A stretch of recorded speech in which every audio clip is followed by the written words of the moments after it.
Hello, and welcome to Minions and Misfits, the off-kilter actual play TTRPG podcast, where instead of playing the usual heroes, we play your archetypal monsters and NPCs. I am joined by my distinguished co-hosts, Cameron. Hey. Dylan. Hello, hello. And Samuel. Hello there. Hello there. Tonight we'll be recording Chapter 2 of our Pearl's Field novella. But before we do, I have a couple of questions for y'all. Of course. Welcome to Question Corner. Welcome to Question Corner. Insert flowery music here. Question 1. When we're playing a very character and story-focused TTRPG, and I want to know, do y'all ever, when you're thinking about your characters for your TTRPGs, do you ever make a playlist of songs that you associate with them? No, but now that you mention that, I feel like I should go find some minor key harpsichord music for Ephraim. I've only ever done it when requested, so I've had some games in which I've had the DM be like, send me a playlist, however, doesn't have to be long, but just a couple of songs that give the vibe of your person. And I was like, okay, yeah. I've done it for the villains. So I did Curse of Strahd, and we went with kind of a Andrew Ryan type Strahd. Yeah. And it was a very interesting campaign that went really well, but I gave him basically different versions of Davy Jones from Pirates of the Caribbean. Nice. Kind of hardcore organ. And then I did Tiamat, and I kind of gave her a lot of the World of Warcraft music. Ooh. So y'all are thinking of background music. I set background music for my table when I'm DMing, but when I'm playing a character, not so much. Yeah. I have asked my players in the past to give me background music, a just regular track and a battle track for their character. Oh, sick. But I'm thinking more just stuff with their story. I have playlists for so many of my TTRPG characters. Oh, man. Some that I only got to play a couple of times, where it's songs that I think of their backstory and their motivation.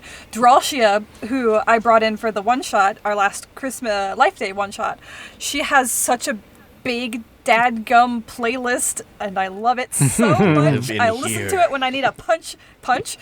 Yes, when I need to pump myself up or punch. Yeah, gotta pump yourself up to punch sometimes. It's Rebecca's drywall punching playlist. It's her Jawa cooking playlist. Oh no. Yeah, yes, both. Yeah, a lot of my creative juices when it comes to thinking about the character stuff usually goes into less of their vibe and more of their relationships, I think. Yeah, I have one of the songs on her playlist when she got really comfortable and close to characters in her party after being really walled off for a long time is Love Like You by Rebecca Sugar from Steven Universe. Yeah. I'm just it's a good song. You like awesome. me? You love me? What? That's fun. Yeah, one of my favorite characters that I'm currently playing and really have ever played, honestly, is I have this old divorced middle-aged crisis dwarf that I'm playing. And he's been really fun to kind of get into the mind of. That's been a really interesting character, and he's just really eccentric in some areas, but super dad vibes, but with no kids. The party is his kids. Oh yeah, and also his caretaker simultaneously. That's kids. Yep. Yeah, characters are always fun to explore like that. Speaking of exploring characters, my second question, segue here, is because we're only really playing a few people in this lovely town of Pearlsfield. I want us to do a little improv exercise and just make up, each of us, an NPC that lives in Pearlsfield. Who they are, what do they do, what's the rumor around town about them. Yeah. Ooh. And if we want to make it more of a structured thing, we can each give each other a profession for this character. Except for me, I already have one planned. Of course you do. I actually have one in mind. Oh, you start thinking. I'm thinking. All right. Well, so I was reading, and I think I'm going to make Niles a curate, which is because he's too young to be an official vicar. Okay. And so he'd be serving under one, but in my mind, it's one of those things where he is advanced enough where he's not really given oversight, but he is just under an elder clergyman because that's the rules. Yeah, you're an and intern. But he does all the work, and so kind of like in Father Ted, where Father Ted is not technically the senior one there, but they just kind of work around the old guy. I want there to be like a really elderly, like, like borderline senile old man who's like the main clergy who really is kind of I guess a twist on the rabbi from Fiddler on the Roof, except the rabbi is very clever. I think this guy kind of needs to be out of it. Kind of like the rabbi from Fiddler on the Roof meets Creed from The Office. I was gonna say, Mr. really Magoo. What a mixture. What fantasy race is he? Don't say human. Something else. What's the? He's got to be a gnome. I was Yes. vibes. The most like Slowly wrinkly gnome climbing ever. up to the pulpit. His little like Yeah. stairs. Yeah. I feel like there's definitely parts where Niles like almost has to put him in a stroller, like take him on walks, like. I just imagine him like stepping up the steps to his pulpit one at a time, and then he just can't make the last, and he's like, Niles, dear. Niles just Be picks him a up lamb puts him and on help the me last out. one. It's like Niles has to build some little steps like you get for when your dog is really old and you can't jump up on the bed. His main responsibilities in the temple are caring for the poor, the sick, and taking the little stairs around for Father. What's his name? His first name would be Phineas, but Niles would never call him Phineas. No, he's Father- Father or something. Whatever the title of his religion is. Padre. I like Father. Oh goodness, guys, help me out. Something I'm old the worst- fashioned. I'm the worst at Something names, dude. gnomish. Something gnomish. All right. My brain just goes to like Twinkle Toes. I like Father. Yeah. Is that Father an insult, Phineas though? Twinkle Toes. I don't know. It runs off the tongue so Father well. I think Father Phineas Twinkle Toes. I like that. We'll do that then. Father Phineas Twinkle Toes. What a vibe. Fantastic. Who wants to do an NPC next? Okay, I have an idea. This is one that I don't remember if I've actually said this idea on mic before or not, but I definitely told it to you guys. His name is Tanner. He's the town tanner, and he absolutely hates his job, hates his life, because tanning leather is disgusting. So his main hobby outside of work is just getting absolutely sloshed whenever possible so he can forget about how awful his job is. Poor guy. Tanner. That's lovely. What's his I've fantasy had- race? His fantasy race, I feel like he would have to be a human just because of Sad what a sad ones. sack he is. So I there's see him this as Or having he- like an unkept, scraggly beard and like shoulder-length hair. Uh-huh. And Bags constant under his eyes.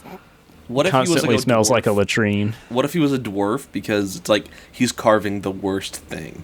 Like he's not even a real blacksmith. Like there's that This isn't element even of a self-loathing real where material to work with.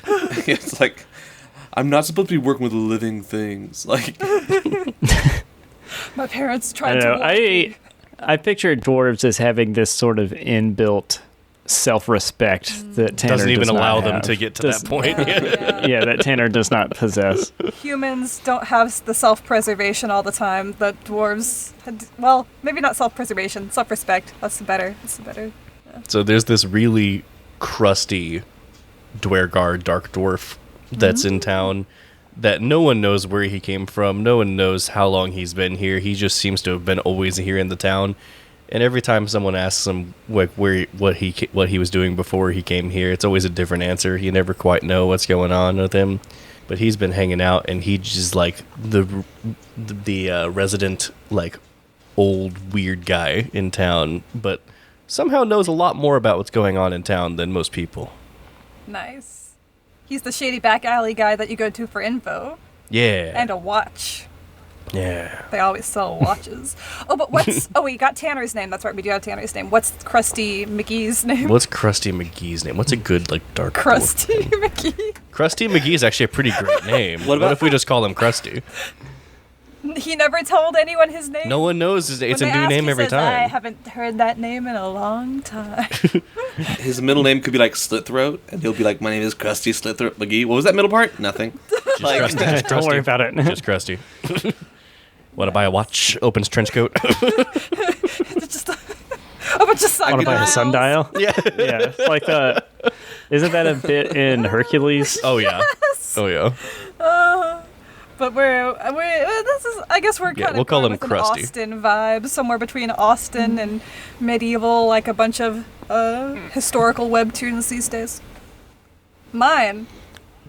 No one's ever seen this person. Whoa. They've just heard. Air of She's mystery. like they think, Maybe. local legend, is the leader of the Thieves Guild, Oh which snap. doesn't operate here. It's why crime is so low in this area. Isn't because of the hard-working watch commander. No. It's because of the dove. The dove. The dove.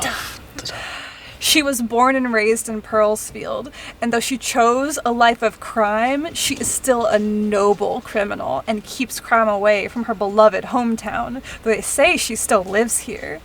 Who she is, what she looks like. Some say she's a dwarf with a beard as long that goes past her feet. Some say she's just 3 gnomes in a trench coat. No one knows. But they just But know her she goes impact by lasts the dove. far and wide. And her It's just mother. insignia, her signal, is a single little white dove feather. Ooh. Little calling card. 3 gnomes in a trench coat can cast a long shadow. I thought you were going to All say right, so a we lot got- of spells, but We got Krusty. We got the dove. We got Father Phineas. Phineas Twinkletoes. Yes. And we have Tanner. And Tanner, no last name given. No last name needed. Literally, he was not given a last name. His occupation and his name are the same. He was given both at the same time.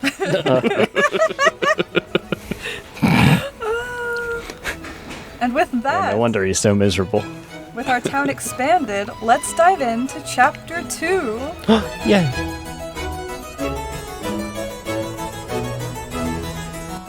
Chapter 2. Humble and Eager. Alright, so where we last left off, Last left off. Oh. Too many t's. I can narrate, I promise. Where we last left off, we were at the epistolary phase, a phase where our characters write letters, or epistles, if you will. It's just a fancy word for letters. So each player is going to have the chance to send 2 letters, a max of 2, from, it can be any combination of from their main character or their controlled connection. As the facilitator, I can do as many as I want. You can't tell me what to do. Cheating. Except the rules do, so that's what they say. You'll just excuse us if you hear a lot of like pen scratching because we're not reading the letters; we're just writing them. Yeah. It's very good for an audio format. Yeah, it's a brief ASMR diversion. Oh, you made it weird. ASMR's not that weird. The sounds of It can, not necessarily. quill on It depends vellum. on what like subgenre you're jumping into. You know, there's some weird, there's some not. You've heard of lo-fi beats to work and or study to. Get ready for Yeah. work and or study to lo-fi beats. Yeah, someone make a remix. It's just pencil scratching, typety typing. But yes, our players have in fact had time to think about their letters so they could be fancy and write them out ahead of time if they wanted to. Ho ho. So with that in mind, does anyone want to start off our epistolary phase? I And would if love to I didn't start. explain, at least for our listeners, so they will need to say who the letter is from, who it's to, and then the contents. They might have written it ahead of time, they might improv it, and then if necessary, we may have a flashback or a little scenelet, a small scene. I would You can love also to consider start. describing how the letter arrives, or at least is delivered. Yeah. So mine is from our dear, well, not our dear. I guess it is our, but mine and Niles's lovely Aunt Agatha, which I don't believe we've met yet. So this is kind of her introduction, which I think is a great way to start her here, to our mother, who we have met, lovely little Prudence, making her way around the party, getting rumors spread about her in the last phase. And this letter finds itself on her doorstep in the midst of this scandal that was running around. And it says, "My dearest Prudence, I trust this letter finds you swimming in a sea of gossip. Your ears filled with the melodious whispers of society's latest scandal. Oh, how I envy the attention you must be garnering, though I must admit it is not without a certain degree of amusement that I watch you squirm under the weight of your newfound infamy. It seems the delicate facade you've so carefully crafted is finally beginning to crack, revealing the truth that lies beneath, a truth that I, your ever-observant sister, have long suspected. For while you may prance about with all the airs of a genteel lady, it is clear to those with discerning eyes that you are not but a wolf in sheep's clothing, indulging in the pleasures best left to the baser sort. But fear not, dear sister, for I am not one to revel in the misfortunes of others. Well, at least not usually. Despite your many shortcomings, I must confess a certain begrudging affection for you, if only for the endless entertainment your antics provide. And so I extend to you my sincerest condolences for the scandal that now threatens to engulf you, though I cannot help but find a certain poetic justice in your downfall. As for myself, I find that I am once again embroiled in a most amusing predicament, one that I'm sure will provide fodder for the gossip mongerers for the weeks to come. But fear not, Prudence dear, for unlike you, I wear my scandals as a badge of honor, daring society to judge me as it will. For after all, what is life without a little excitement? But alas, I must bid you adieu, dear sister, and offer you a word of advice in closing. Embrace your scandal with all the grace and dignity you can muster, for in the end, it is our flaws that makes us truly interesting. Yours in deepest amusement, Agatha." Incredible. I hate her That was already. really- I know, right? Her. That was amazing. Thank you. So this arrives, I would guess, a couple weeks after the party, huh? Oh, yeah. Yeah, as soon as that scandal starts making its way around town, that she, I believe that the rumor was that she was a lush, then, yeah, that letter, it just immediately shows up at the door. And there's also Almost a too rumor about soon. her getting a Yeah. spat with a visiting baron. Oh, yeah. So All sorts of fun scandals double going around. trouble. Ooh, speaking of that, I have a letter to follow that one up with. Ooh. So this one is a letter to the daughter of Sir... What was his first name? Baron Mr. Leapfrog. I don't think we Leapfrog? got a first name. No, he's Baron. Baron Barry Bon Leapfrog. But this is to his daughter, Tiana Leapfrog, from Niles. Tiana Leapfrog, allow me to extend my sincerest apologies for my mother's inconsiderate and unacceptable behavior toward your father. I am quite certain that she was experiencing an acute and temporary form of insanity that has since passed. It is the hope of my dear mother, and indeed myself, that you and your delightful family visit us at Pearlsfields. Until then, I hope that we two distinguished historical families can consider each other friends, not enemies. Yours sincerely, Reverend Niles Wellington IV. Nice. Cam, do you have a letter you're ready to I just wish send? I wish my improv was as good as my writing, so I could actually talk like this I in do. character. Right? Mine is a letter from Ephraim to his best buddy, Niles, which would arrive to him probably shortly after the party in a real fancy little, like, box. Like, for some reason, the letter arrives in a box, and it opens, and the letter is sealed with, like, gold wax with, like, a fancy E-shaped seal on it. I feel like he got really excited to open the letter. Like, I never get mail. And then he opens like, Freaking Ephraim. Question for you, Sam. Does Niles live in the Worthington Estates, or does he live in, like, a parsonage? I'd imagine that he... If there's a father still, maybe he's still at home. If I there's feel a like what? If Mumsy there's would have what? said, stay at home until the parsonage is still taken by Father Twinkletoes.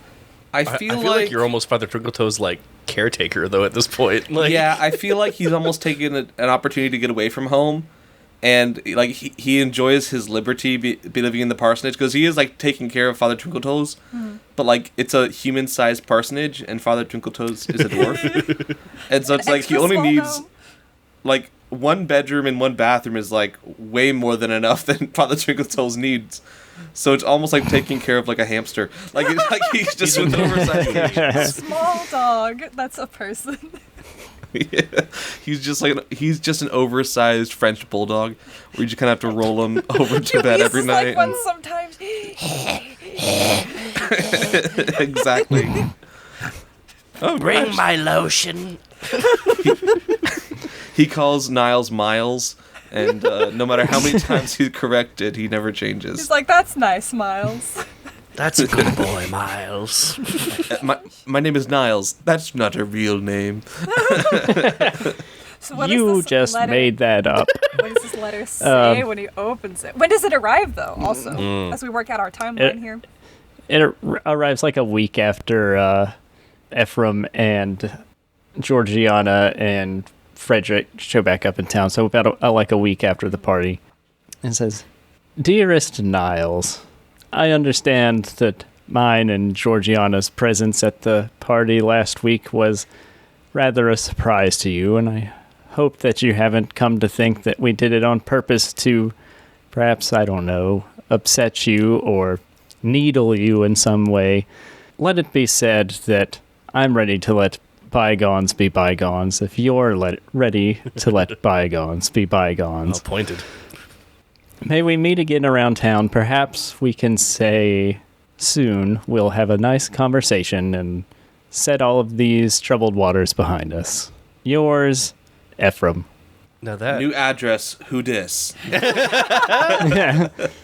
New mailbox, That is who dis? extremely interesting because I have a letter from Frederick to Niles regarding the Ephraim controversy. Oh boy. Should I do that now, or did you have one you wanted to insert first, or dear DM? I am going to. Do I have tokens actually? I can't remember. I should have looked at that. That was very specific. Do I have tokens, or do I get to just do things? I think I just have tokens. Or I mean, just do things. Okay, I'm done mumbling. I'm going to make a decision. I'm going to say, if you think it still fits, that at least these 2 letters are going to be sent the next day after the party, if that's all right with y'all. Yeah. That's fair. Is that all right with you, Cam? Mm-hmm. Cool. Tell us the letter. Alrighty. This letter arrives, and when you open it up, it's very clear that it was like written and then set down and then written more. Like there's 2 very distinctive different inks being used on there. Who writes in blue and red? Yeah, but what is this? It says, "Niles, I trust this letter finds you in the solace of your sacred abode, surrounded by the hallowed echoes of your pious devotions. It has come to my attention that recent events have weighed heavily upon your conscience, and I take up my quill to assuage your concerns and offer you some much-needed brotherly solace in these troubled times. First, let us address the elephant in the room of my dear friend Ephraim. I know it's true that the winds of discord have blown between the 2 of you, stirring up a tempest of uncertainty and doubt, and yet in the midst of this tumult, let us not lose sight of the steadfast anchor that binds us together, our unwavering faith in the inherent goodness of our fellow man. Though Ephraim may have strayed from the path of righteousness, I have seen firsthand the kindness that resides in this man's heart, and I remain confident that his redemption was within grasp, should he but reach out and seize it, and I believe it is within your heart to forgive him." And then you see the new ink pops up.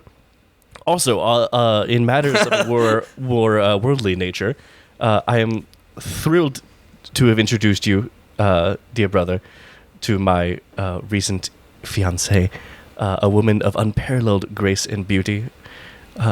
She possesses a spirit as radiant as the morning sun and a bank account even deeper. I have found not only a companion but a kindred soul, a partner with whom to navigate the tumultuous waters of life's vicissitudes. And with this engagement comes the promise of a brighter future, one filled with hope and possibility. Our fortunes, languished in the shadow of uncertainty for so long, are now poised to soar to dizzying heights, propelled ever upward by the winds of love and fortune. So, dear brother, let's cast aside our worries and embrace the blessings that surround us, for in the end it is always love that conquers all, and the faith that lights our way to the darkest of nights. Yours in brotherly affection, Frederick. Dang. Dang.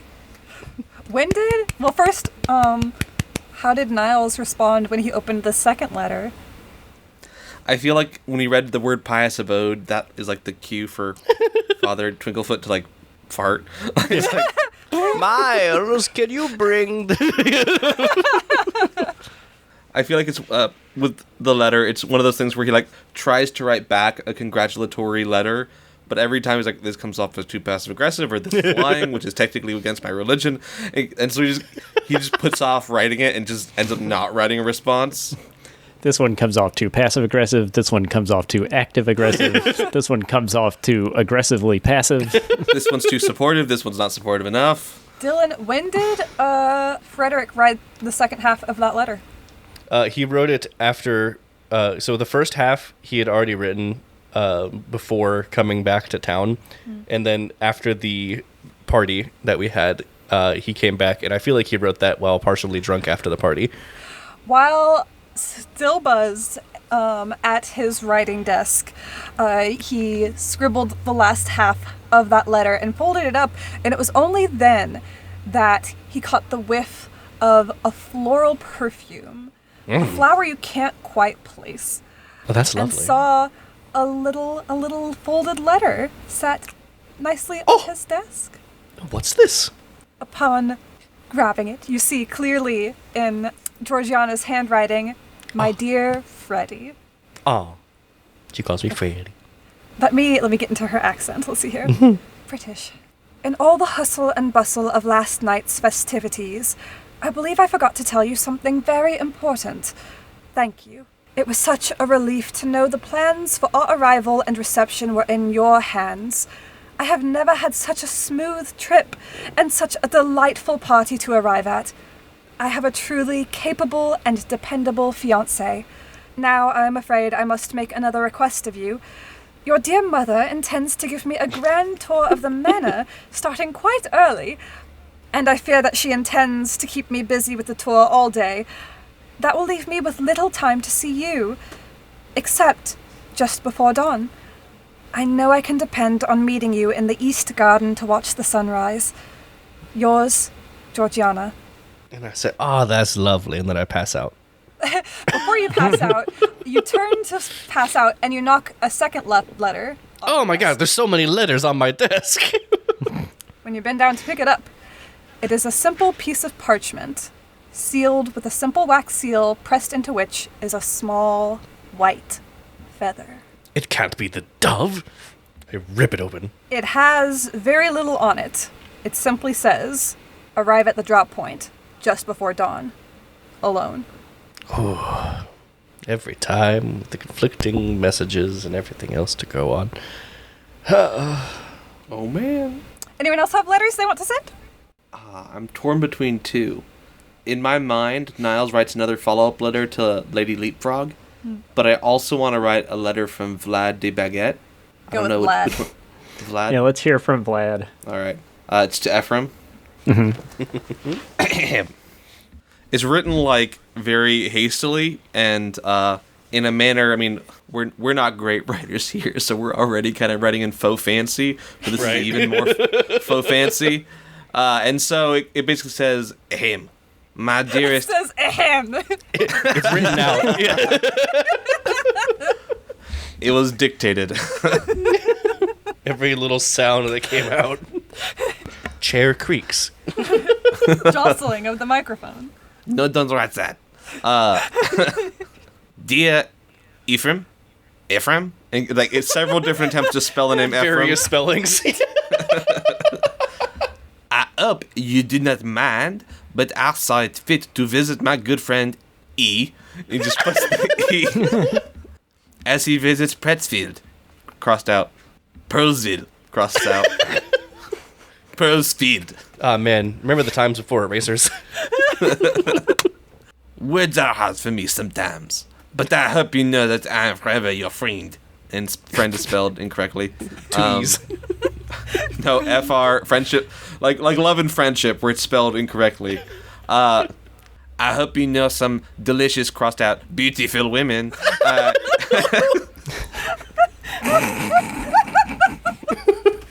have so many questions about this person already. Who had loved Namely, you. where on earth are they from? I think we have our breakout character already. who I would love to eat. And then you see like an M is like scribbled really in between the two words to and eat. To meet. And like the A is overcorrected into an E. And then you see there's like a sprinkle of red liquid on the paper. Signed Vlad de Baguette. P.S. That is just juice. Not blood. It is not blood, it is simply juice. Period. Cherry juice. Tomato juice. Shelly. Some Shelly juice. I had a lunch with Denethor. XO. It got sloppy. XO Vlad de Baguette. Not the vampire. In parentheses, not a vampire. Parentheses, not a Oh, no. vampire. XO, the very human Vlad de Baguette. All right. So that's Transylvanian French, is that right? Something like that. My second letter will be from. No, I know. I need to know your response to seeing this letter. Don't try to move past that. That's a question. Ephraim. Does it arrive like the night that he's there? Like Vlad's been tracking his movements, or does it arrive later? It arrives a little bit later. It's like you hear kind of a small pecking at the door. Of the right amount of later. You hear pecking at the door, and you open it, and a crow's sitting on the floor, like standing on the floor on the ground with a letter in its Beak. talons. Oh, talons. No, in its talons, and it just looks at you, just goes, caw, and flies off. Buttered Ephraim's sounds. Ephraim's like, I would know that call anywhere. And he opens the letter up, and he just was like smirking and shaking his head the whole time while he's reading it. Oh, Vlad, you're incorrigible. And like folds it back gently and like sets it aside. My second letter is going to be from Frederick's bestie in the whole wide worldy, John Willoughby. Yes. Oh, man. You received the letter. It seems a little bit worse for wear, like it might have taken a fall in the mud before it reached the post box. And opening the letter up, you see what can only be described as drunken handwriting. Excellent. Everything is scribbled. There are smears, and it reads as follows. My dear Frederick, you're the best friend in the entire world. I love you. I just wanted to say that the wine and ale that you provided were top notch. Just all caps. And I was so excited to meet your lovely fiance, Georgiana. There's like various G-E's or J-E's or Yeah. There's a Q in there just because. Yeah. And I cannot wait until the wedding reception. Not the wedding. Yours truly, John Willa, and it just cuts off as if he fell asleep before he could finish spelling his last name. Excellent. Amazing. Beautiful. Who's the lush now? Chef's kiss. Oh my gosh. Oh man. Let's see. Petition to make the rest of this podcast just letters back and forth between characters. The rest of the story is told in letters. I think. Do I want to send some more letters, or do I want to save them for later? There's a second epistolary phase before the upkeep of the other one, right? There is. Let me save these then, because I feel like we have a lot to work with now. Yeah, that's a lot, especially for a listener to like figure out, because that's a lot to process. We're gonna untangle it in this next chapter phase with a visitation chapter. So TTRPGs are storytelling games. You can do whatever the heck you want with them. But the beautiful thing about the system, and about any system, is providing tools. And one tool for the chapter phase is the visitation chapter. Different forms of roleplay sections. In the visitation chapter, these are structured in a way that allows for a series of short scenes between characters.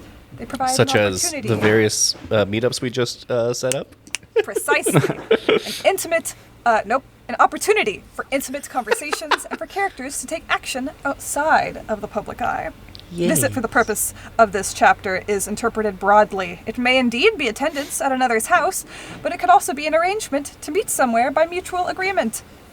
Aw. Like at dawn by the drop point? Yes, or at dawn in the garden. Not that one. I'm a bad fiance. I got debts to pay. So we have several. Got males to black. I think that since it was the most time sensitive, perhaps we should start with what our dearest Frederick T. Worthington III does. Dawn. What happens? So when I read both letters, I have a mild crisis and then immediately cast aside my fiance because I have to do these. This is more important. I got to do this. And then I have a very sleepless night. And then, like, as soon as I start to rest my eyes, the sun peeks through the window, and I'm like, well, guess we gotta go. And I run over to the drop point. Well, let's get this bread. In my finest attire. What is the drop point? I feel like it's by the old abandoned mine in town. Pearlsfield is not at all known for its mines. Exactly, they don't have any anymore. Time was like, there's gotta be something. There's gotta be something. And there wasn't. Our one dwarf in town, I feel like Krusty did that at some point just because he was bored.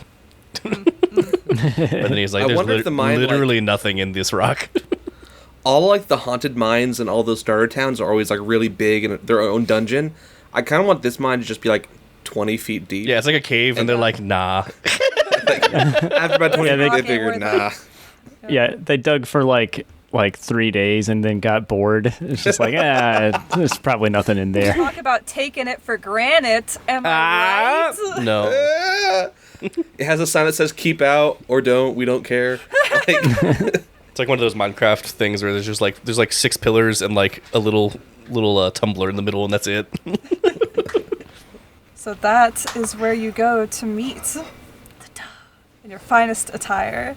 You arrive at the drop point, and in the mine, dark and unlit, just with the barest beginning of sun rays beginning to creep in out from the shadows, a cloaked figure approaches. Yes, Sam, what's up? Can you please have like a sound signal to tell the dove you're there? Ooh, yeah. Oh yeah, there's a bird call that we set up before. Oh, you know what it is though. A little whistle. No. Like no, absolutely. Doves are not native to this land. Doves are not native to anywhere. They're a bred species. Yeah, they're a magical species. Feral animal like dogs. We bred doves, or is that pigeons? I'm thinking about pigeons. I feel like that's pigeons. They're so That's similar. pigeons. They're like the same thing. That's not true at all. maybe. Yeah, I feel like I get to the little thing and I just go. And then out of the shadow approaches the cloaked figure. I have a lot of trepidation. Have I worked with a dove before in any shady dealings? Somehow you owe them money. How do you owe them money? Of course, yeah. What happened? Well, you know, sometimes you overspend on investments and then they go bottom up or belly up, and then you have to find a way to deal with it. And so you reach out to some of your more unsavory contacts and you get a little loan real quick. And sometimes that loan has tremendous amounts of interest. And then you just keep owing the money, and then you got to figure it out. And then you just keep doing that for a while, and then you're stuck in a vicious cycle. Yeah. So you just owe them. It's just a classic predatory loan, just a loan shark situation. So I've got like a bag of money, and I've got a nice fancy dagger that I don't know if it is actually decorative or a real dagger, but I've got it just in case, and it makes me feel better.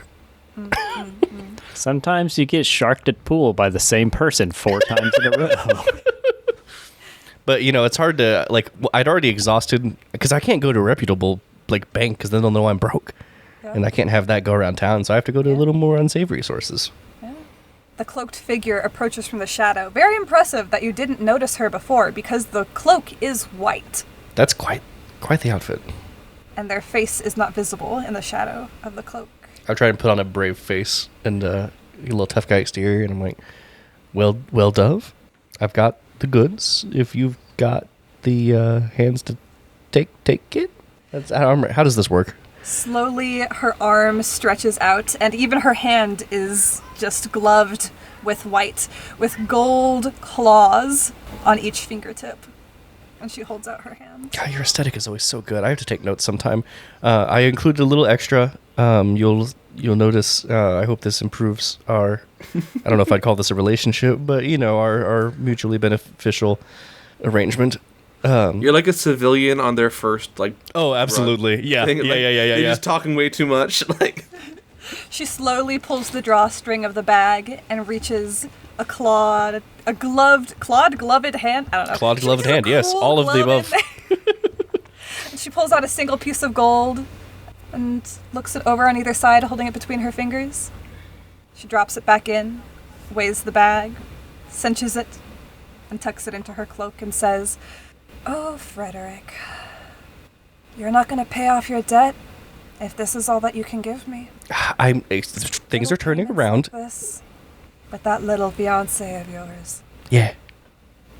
Things are turning around. It's going to be a lot. Dude, do you know how rich that family is? I'm going to be fine. I'll get your money soon. That would be good. I just need a couple more months, okay? I'm going to need it's still double working. this payment next month. Next month? I can do it in 2. Next month, Frederick. Or maybe I'll pay a little visit to that pretty little fiancé of yours.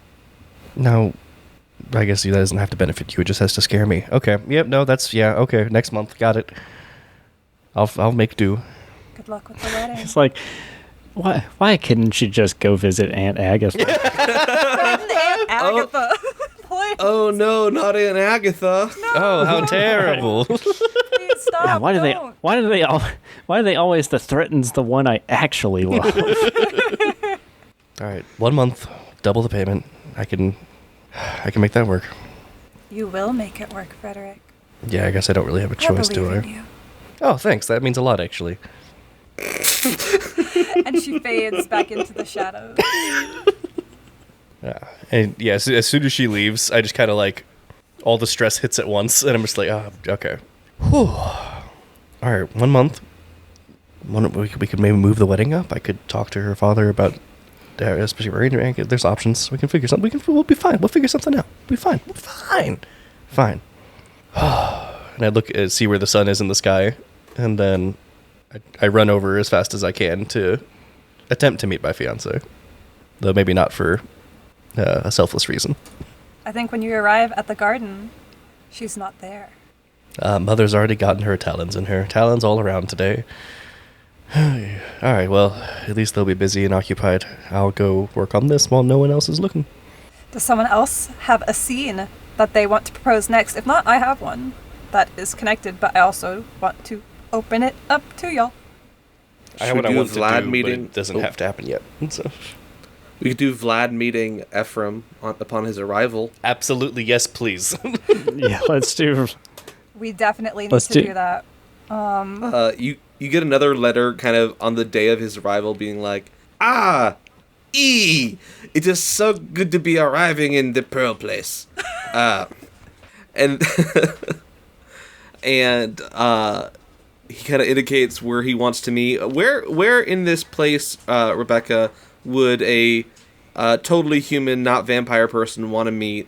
Just not at daytime, because daytime's not their thing. The sun's bright. The Goat's Head is the largest and most well-established tavern. It's not really a place for gentlemen outside of community events, though. I feel like that's a bit too public. Like he wants You'd to kind of probably be go to somebody. wherever he's staying. Okay. Yeah. Which would probably be in the Worthington Manor Yeah, we have a guest wing. or estate. Yeah, we have a guest wing. I imagine both he and Georgiana are staying in the other wing. I don't know. I feel like he's so close with Ephraim. I feel like what's his Maybe he name? just shows up at Ephraim's house expecting to stay there. Yeah. I feel like I think that's more accurate to Vlad than because I feel like Niles, especially with Niles being kind of clericy, he'd be definitely get bad vibes from Vlad, and Vlad would not like being in that home. That is a question, actually, because Ephraim's not from Pearlsfield, but he has money now. Does he own a nice house in Pearlsfield? Yeah, I think he would have purchased a not like huge house, but you know, a nice house. That's a reputable place. Yeah. In one of the you know, in the well-to-do part of town. Maybe when Vlad shows up, Ephraim is still in the process of having things moved into the house. Yeah, I like There's that. just like some half-orc movers, just like a couch in one arm and like an end table and like a like half of a bed frame in the other arm, just moving things. Their slogan is I like- half orc, half human, all quality service. I like the idea that there's like Vlad has his own Renfield type. It's like this little decrepit man who always goes before him everywhere he goes, and so each year you kind of have a feeble knock on the door after like proper calling hours. You hear like a feeble knock at the door, and then you hear in a like a thick French accent, "No, you have to knock louder than that, see?" And then you just hear a louder, like impatient knock at the door. Oh, sorry, master. What are you doing? Does anyone else want to be the smaller Frenchman? I'll be the small one. Oh no, you have to knock louder. You are knocking too quietly. Is it like this? And I kind of throw my whole body into the door. Yes. Yes, Pierre. Against the door. Against the door. Yes, And by the time yes. the door's opening, he just like Has he been slamming Pierre's body? Vlad is just like he's just slamming Pierre against the door. And as soon as you open the door, they both just stop and Vlad's like, "Thank you for knocking Pierre."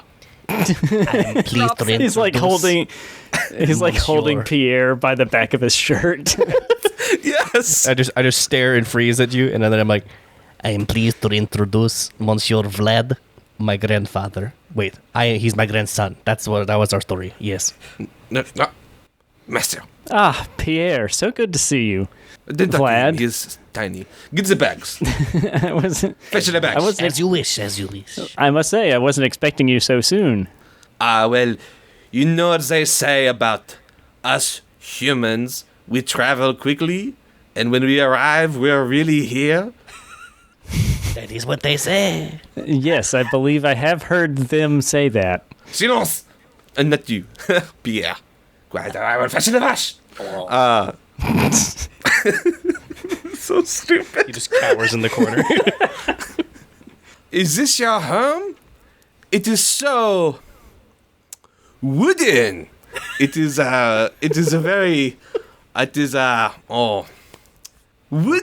What It is, I believe Yes. the word is rustic, master. yes, that one. There is a place where I come from, a human country, where they have a shop called Home Goods. This gives Home Goods vibes. Can you say that again, master? I just love hearing you say that phrase.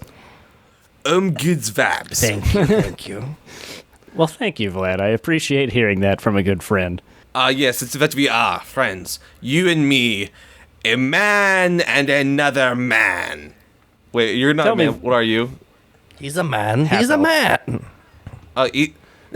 We are all men here, except for him. He is half elf. The rest of us are fully human. I'm half Blood and gnome on all. my grandmother's side. Oh, silence. Now tell me. Shut up. Tell me. What do you do for how you say fun around here? Well, I think I still have some choice leftovers from the party last night. Or what? How long after the party is Vlad showing I'd up? say this is like a week. Okay. I still have some leftover wine and ale from the party about a week ago. It's quality stuff if you're interested. I'm so sorry. My stomach is giving me issues. Do you have a how you say doctor in town? But preferably a lonely and unpopular doctor who I could see about my stomach issues. Or perhaps Well, there's the lonely and unpopular town drunk, but I don't know if we have a lonely and unpopular doctor. He's perhaps a strange hermit that has some herbs. Or some especially vulnerable young people with nice and fresh ideas. No social support. Need a new friend, new person in town to say hello to? Nothing is not beneficial to my friends. Well, the public house is always where a lot of the young people meet up. I will what go did they do scout that? and find a good person for you, man. Yes, go. Kind of like shuffles you at the door. Now, do you have a room for me to stay on, preferably on the ground floor? Maybe even, how you say, the basement? Why, yes, I do believe this house has a basement. We haven't put anything down there yet. If you'd like, you're welcome to stay here. Oh, brilliant. He opens the door back up. Pierre, unload my things. Do you want me to scout or unload first, master? Both, Okay. right now. And you see, like, he whistles a little too, and you see 12 rats bring all your stuff into the room. They're very large rats. No, they're not even large rats. They're just like They're like ants. They carry more than their weight. Yeah. right, like in a Looney Tunes cartoon where there's a watermelon just moving across the ground, and you pick it up, and there's a single ant. I was thinking Just- it was like the sewer rats that everyone fights at level 1. Yes. Ephraim They're just- they're just friends. Ephraim just sort of blasely just watches the rats just move all of this stuff through the door. He's like, huh. Well, I'm going out for the evening. You're more than welcome to make yourself at home. You and your friends. But you have not told me. Where are you going? Oh, I just have to go meet up with another old friend of mine. Is this friend lonely? Probably. But he would also be missed. Oh. Do you know of anybody who is, how you say, would not be missed? Well, like I said, there's the town leather worker, but Are we going to introduce know if- and kill this character in the same session? I don't know if you would want to get within, say, 20 feet of him. He smells peculiar. Oh, that's just true. Oh, look over there! You Kinda hear a points small over to you hear the- a small voice out from the distance. Does he smell garlicky? Yeah, kind of yells at him in a foreign language. He points over, and there's someone walking by, just having a late night stroll. Who is it, Rebecca? Not someone we know from the story. Oh man. It is it's a couple. No, it needs to be one person. No, make Yeah. it a couple. I have an idea. Okay, it's a couple out on a late night stroll. Also, this home, I think you said, was in town. So Yeah. it's on a street, and things are fairly quiet. The lamps are lit, but most people are home by now. But yeah, it's this couple. It's a tall, it's a tall, furball gentleman Ooh. in a top hat and a suit coat and no pants because he's a furball. Ideal. Disgusting.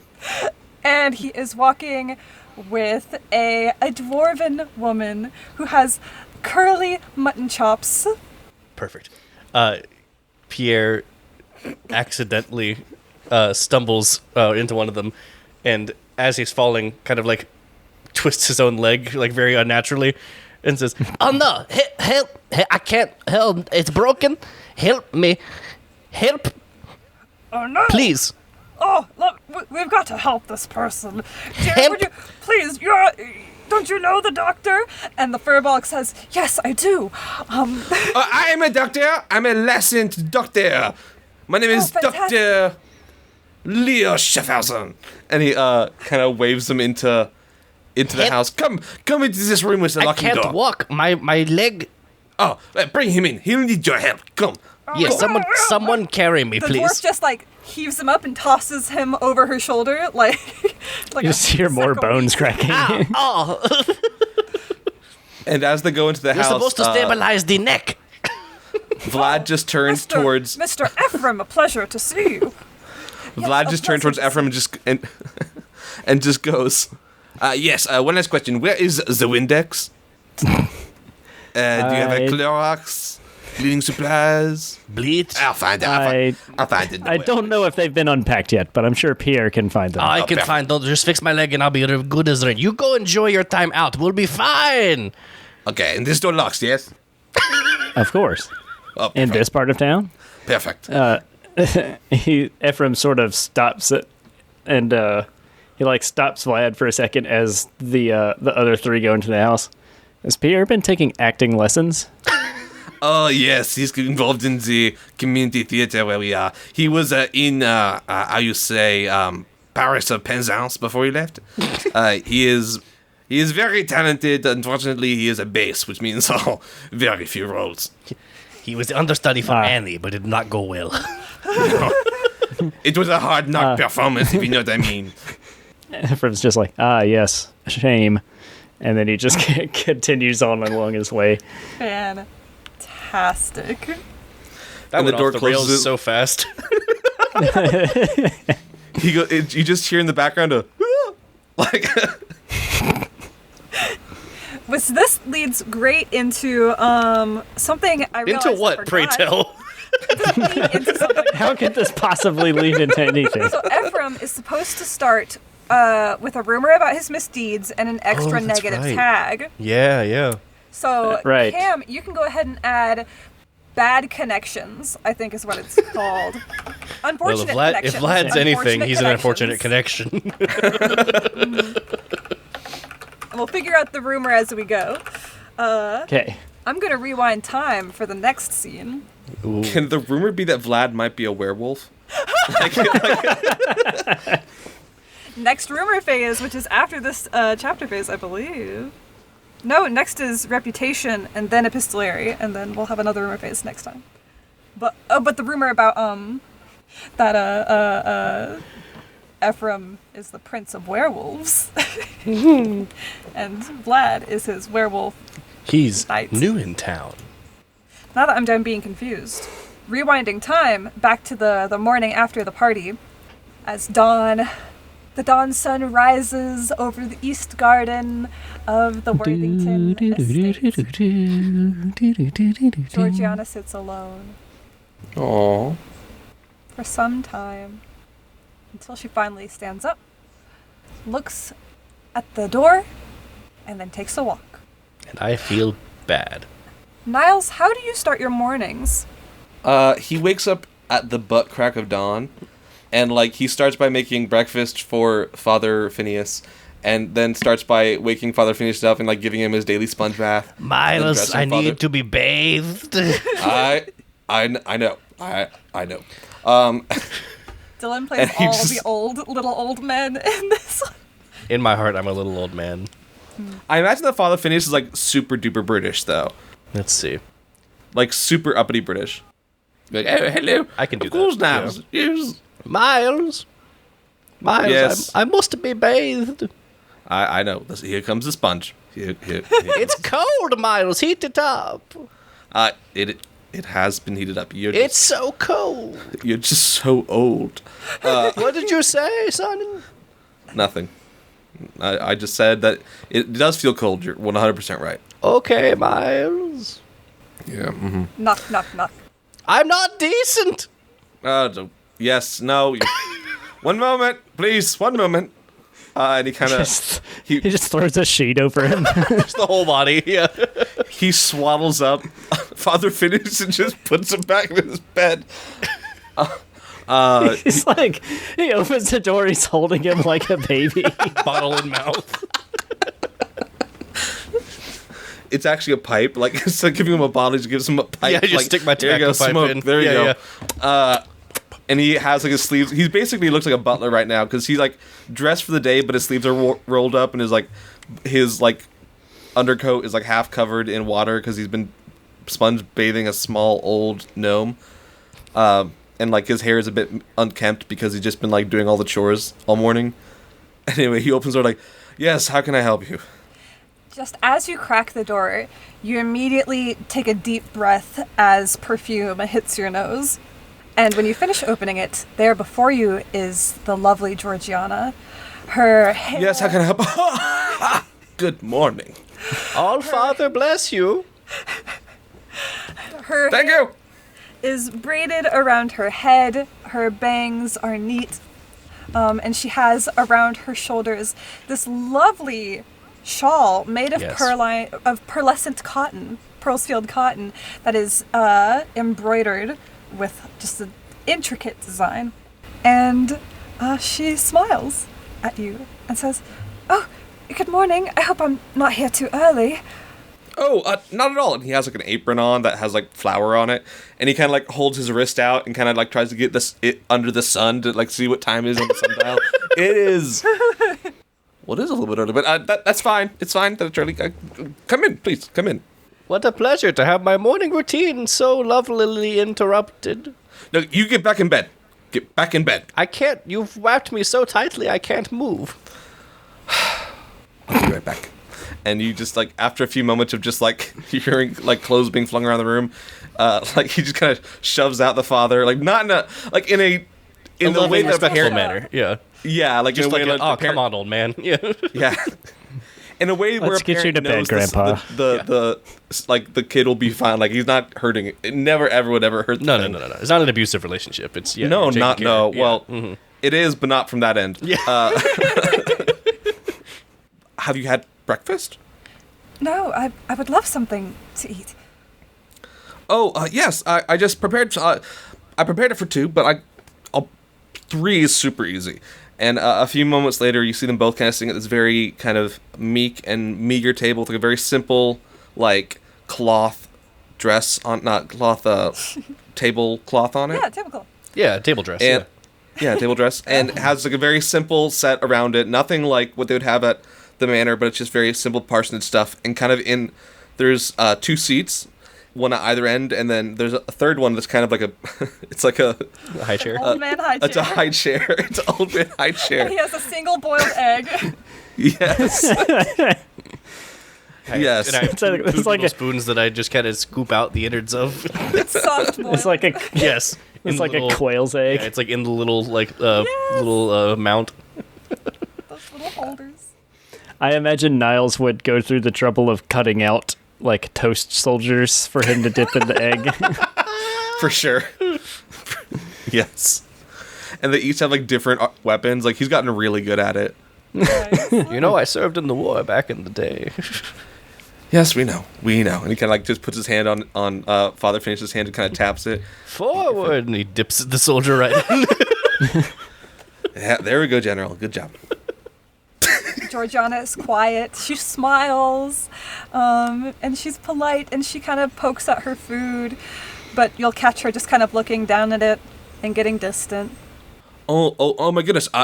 It's not that the way you like eggs. I can do the no, fried, This is lovely. over easy, No, this poached, this is scrambled, fantastic. boiled, I'm sorry. hard boiled, I'm so sorry. soft boiled. She puts out her hand and puts it on yours. Huevos rancheros. Raw. No, I knew when I said it. Definitely not raw eggs. I really just don't have much of an appetite. I'm sorry. I'm so sorry. Are you ill? I think I could use some fresh air. Would you like to take a turn about the garden with me? Oh yes. Just one moment. And he kind of, are you done, Father? And he kind of, Say swoops what? up Father Phineas. Oh. He's fine. And he kind of brings him out to the back garden. That's, again, a very meek, like a very, what's that term? Not mediocre, but very humble. Meeker? Very humble. Humble and Humber. Very humber. Humber and meager. That's the name of this chapter. Humber and meager. Meagle and Humber. Humber. I'll just say my little devotions with the squirrels, if that's okay. Of course. Yes, sir. And he kind of like buckles him into a little rocking chair and kind of just sets it rocking. And, Thank you, Miles. yes, sir. You've rocked me too fast. Okay, I'm sorry. I'm getting seasick, Miles. I'll slow down. I'm sorry. I forgot. When the door closes, or do you like walk away from the father? As soon as he's at an appropriate rate, yes, we do walk away from the father. That is the eventual goal. Was he calling you Miles with an M? Yeah, it's just something he does. It's It's a nickname. a nickname that I'm not very fond of, but he's old. It's fine. I see. You're engaged. Yes. Congratulations again. Yes. You may not be able to hear me over all the noise in the party, so congratulations. How did that come about? How's it going? She just stares at the ground. And then she covers her face with her hands. Like in a annoyed way or like in a crying way? Like in a maybe about to cry way. Oh my gosh. Let's. Kind of turns away from like where the crowd could see her crying because I imagine like I thought it's they were in town. Oh, Oh, I was thinking it was they're kind of out in outside. the country. Yeah, you're out in the parsonage, like by the Oh, parsonage. that's- I thought. Yeah. Oh, that's right. Okay. Yeah, I feel You're like the right. parsonage is outside of town. No, you're right. Yeah, so Just barely. kind of in a way that protects her honor, but like kind of away from like the public byway, I guess. Like You're still not in those. sight of the father. Like he's just Okay. over there. Yeah. Yeah, he's not paying attention. It's like He never not does. In the Can't middle hear of nowhere, anything. you're just walking through the little field. There's a little copse of trees. There's a little path just like around the Okay. parsonage. Yeah. All right, perfect. leads over Then he to like the kind of church. puts his hand on her, like really concerned for a moment, but then realizes what he's done, and kind of like goes back where he's just like, kind of like very barely touching her shoulders with one with each hand. Like, are you? I'm so sorry. Did I offend you? Niles would absolutely hover hand. Yes. 100%. Yeah, it was- Yeah. She takes a deep Gotta breath. leave room for the author. She takes a deep breath, and she straightens up, and she says, "No, you didn't offend me at all. I'm just very stressed, and I don't know who to talk to. And I don't want to put all of this on you, because I already have put so much on you, Niles, and you're far too good. I don't know what to do. No. You can talk to me. That's literally what I'm paid for.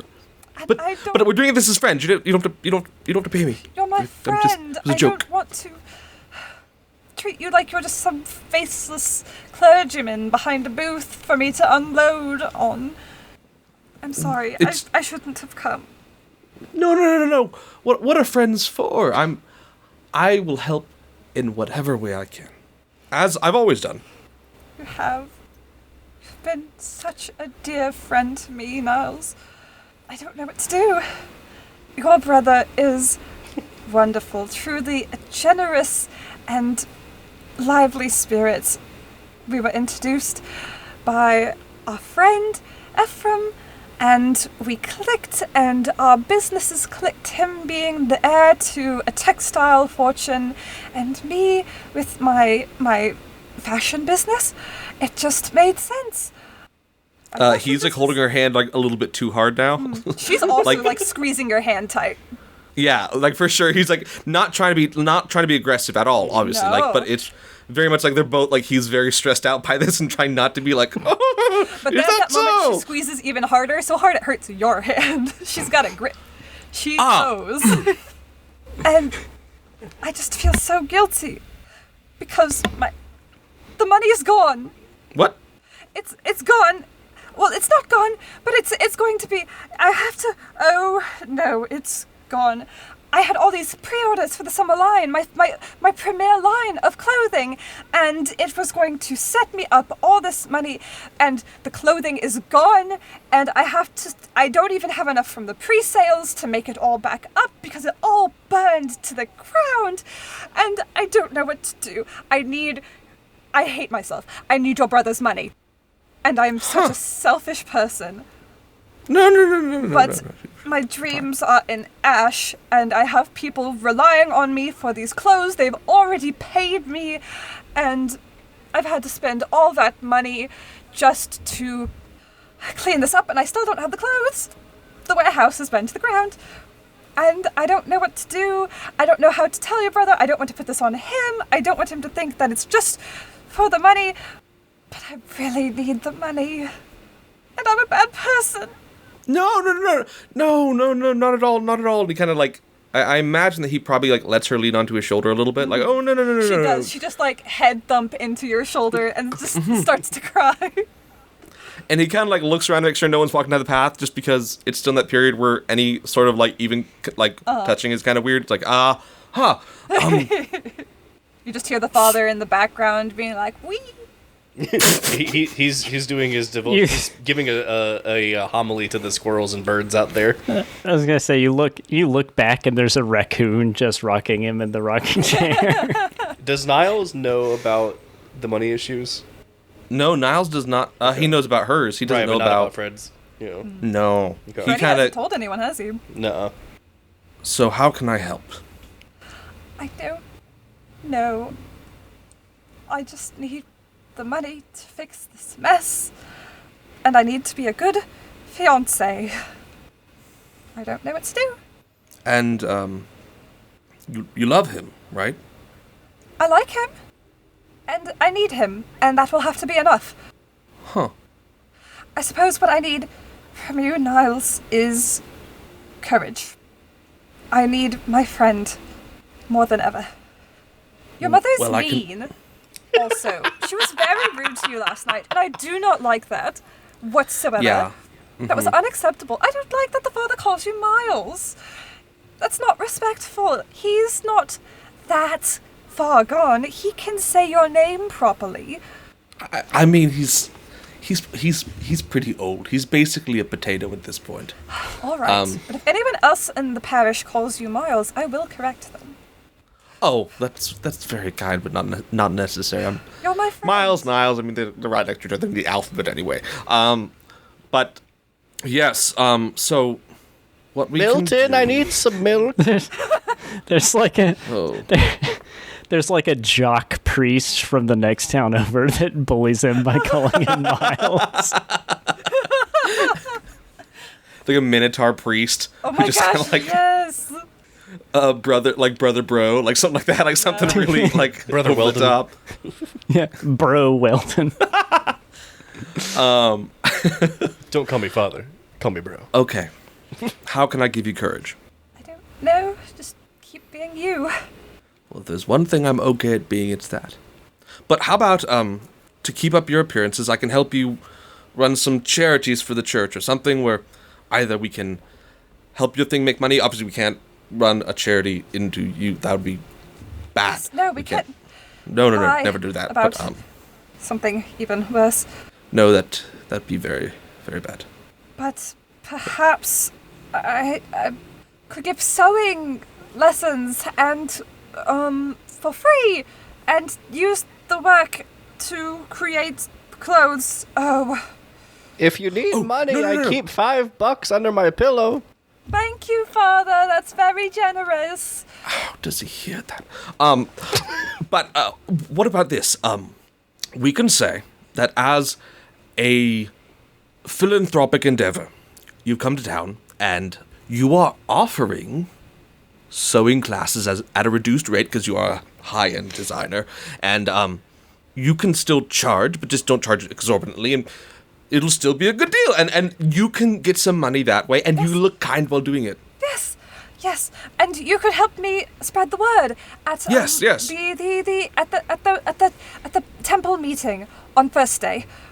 Yes, and we can, in fact, maybe purchase some of the goods that your pupils make, and we could give them to the poor. That would Exactly, be yes. Lovely, and helping other people.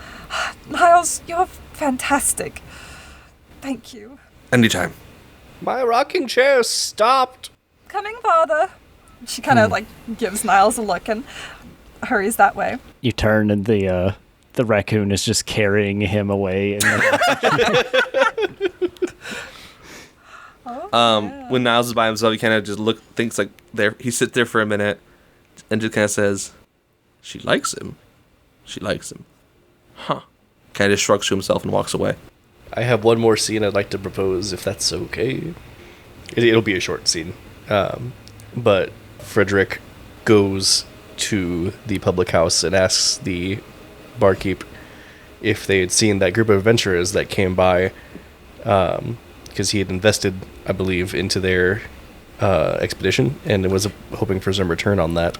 Here's me being uneducated. Is the public house the same as like a tavern? Yeah. Okay. Yeah, So you head to the goat. that's what pub is short for. Yeah, the goat's head. Yeah. How soon does he go there? Like literally after he had his meeting in the cave, and went to go see if Georgiana was there, and then he goes straight over to that public house to figure out, like, okay, I invested in these people. Let's see if anything's come of it. If I can get my cut, I need cash. When you arrive, you don't even have to talk to the owner because the party is there finishing their breakfast. perfect. My dear, wonderful adventurers, how wonderful it is to see you this morning. How has the expedition gone? They all start talking at once. Okay, no. Just the tall one. Oh, go ahead. Start talking all at once. the dwarf to kind of the bard. The bard was a Halfling?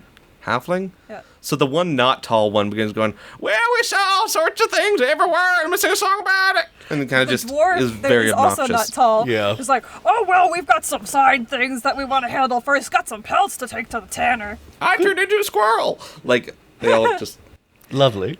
Thelka stands up and kind of like gestures for you to follow her away from the very noisy table. Please. Sly Please. is in the corner of the table, just like making dagger sound effects as he swishes his dagger.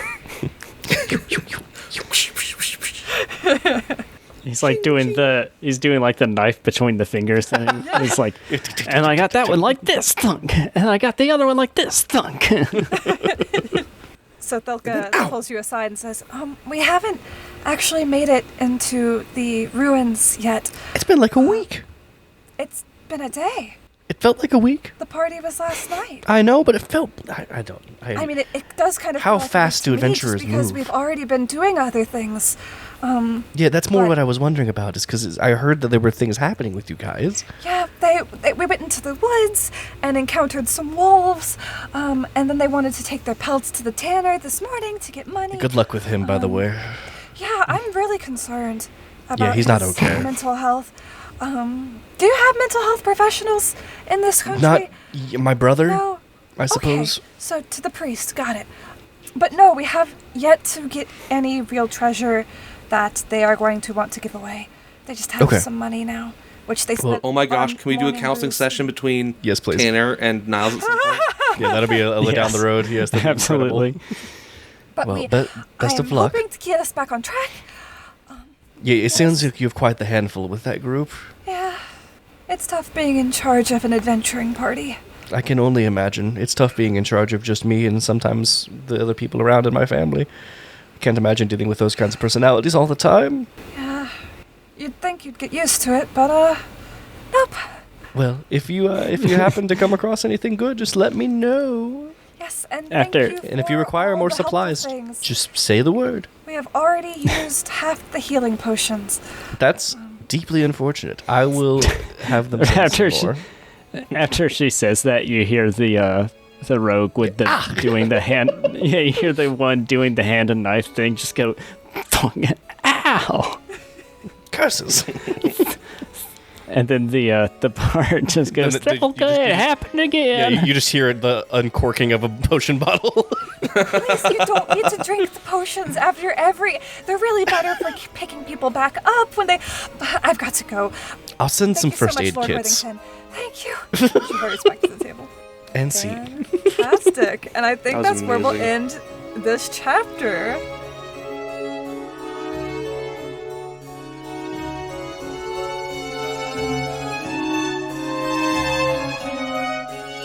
Hey everybody, Cam here.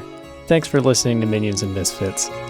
If you like what you heard, don't forget to check out our socials. The links are down in the description. And please, leave us a review on whatever app you use to listen to your podcast. It'll help us reach more people who can enjoy the episode that you just listened to. See you next time.